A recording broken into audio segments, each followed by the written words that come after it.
Hi my dear friends, welcome to my channel.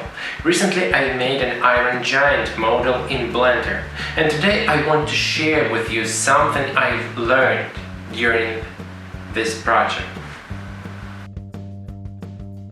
This is a keyframe on a timeline, but let's start from the beginning. After saving the project many times, there was a problem when I reopened it.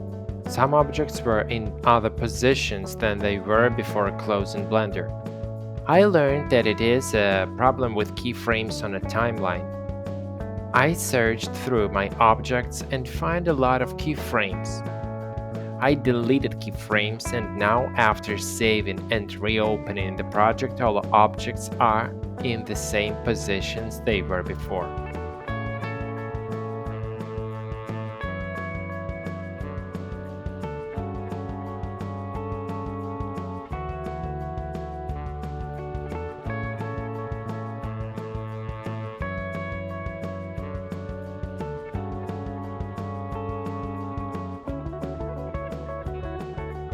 And by the way, it all happened because of this button.